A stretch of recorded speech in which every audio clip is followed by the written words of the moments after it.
अच्छा जी, बहुत बहुत शुक्रिया आपने इस कोर्स को कंप्लीट किया और इस कोर्स की लास्ट वीडियो तक आए। मैं आपके साथ जो मैंने बातें करी वो बेस्ड ऑन माय एक्सपीरियंस थी। मैंने तकरीबन 8-10 डिफरेंट मुल्कों के लोगों के साथ काम किया है अपने लास्ट 15 इयर्स के कैरियर के अंदर, और बहुत मुख्तलिफ़ लोगों के साथ काम किया है। कुछ ऐसे लोग भी थे जो बहुत ज़्यादा पढ़े लिखे थे, कुछ ऐसे लोग भी थे जो कम पढ़े लिखे थे।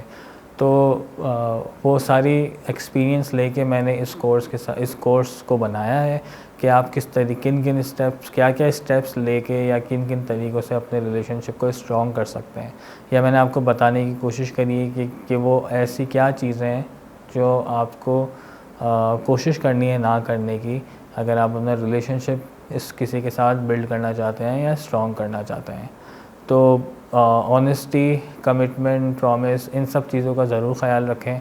ये सारी वो चीज़ें हैं जो आपको हेल्प करेंगी किसी के साथ भी रिलेशनशिप आपका स्ट्रॉन्ग करने में या बिल्ड करने में। अगर आपको ये कोर्स पसंद आया हो तो फ़ीडबैक ज़रूर प्रोवाइड करिएगा। अगर आपकी इस कोर्स से रिलेटेड कोई सजेशन हो तो मुझे ज़रूर दीजिएगा। नीचे आप मेरा फेसबुक प्रोफाइल का लिंक देख सकते हैं, आप मुझे मैसेज कर सकते हैं और मैं कोशिश करूँगा कि आपको टाइम पे जवाब दूँ। Thank you so much.